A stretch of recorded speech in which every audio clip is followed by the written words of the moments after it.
اور اس دن جس دن مکہ فتح ہوا، اللہ کے فضل و کرم سے کسی کے اندر اتنی ہمت نہیں تھی کہ سید الاولین والآخرین اور صحابہ کرام رضوان اللہ علیہ مجمعین کی جماعت کے ہمراہ جو عظیم الشان قافلہ آ رہا تھا اس کے راستے کے اندر معمولی سی رکاوٹ کو بھی کھڑا کیا جا سکے،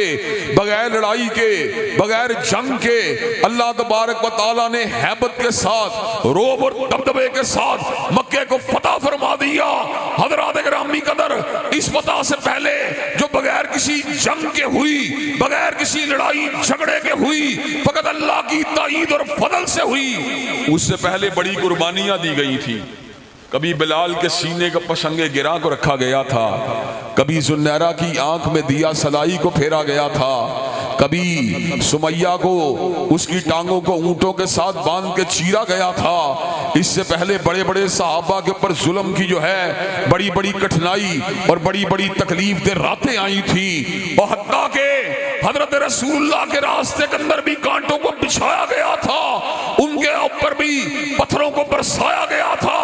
طائف کی وادی میں میرے آقا علیہ السلام کے اوپر اتنے پتھر برسائے گئے کہ آقا کا وجود لہو رنگ ہو گیا۔ ایسے عالم میں ملک الجبال پہاڑوں کا فرشتہ بھی آیا، جبریل امین بھی آئے، کہا حبیب حکم کیجئے طائف کی اس وادی کو دو پہاڑوں کے درمیان پیس کے رکھ دیا جائے۔ تو میرے آقا نے اس امر کا اعلان فرما دیا، اللہم اہد قومی فإنہم لا یعلمون، اللہ میری قوم کے لوگوں کو ہدایت دے دے، یہ مجھ کو پہچانتے ہی نہیں ہیں۔ حضرات گرامی قدر، بڑی بڑی تکلیفوں کو برداشت کیا گیا، بڑی بڑی اذیتوں کو سہا گیا،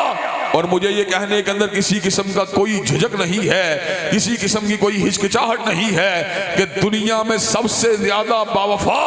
اور دنیا میں سب سے زیادہ قربانیاں دینے والی جماعت اگر کوئی کائنات کے اندر آئی ہے تو وہ صحابہ کی جماعت ہے۔ صحابہ کرام رضوان اللہ علیہ مجمعین نے حضرت رسول اللہ صلی اللہ علیہ وسلم کی حیات مبارکہ کے اندر بھی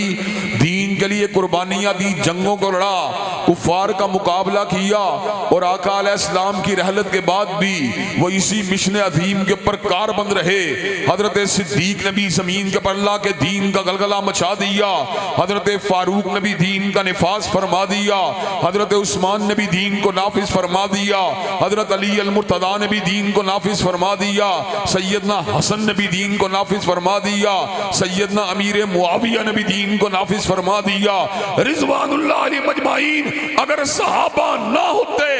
تو جس طرح آج دین ہم تک پہنچا، ہم تک کبھی نہ پہنچتا۔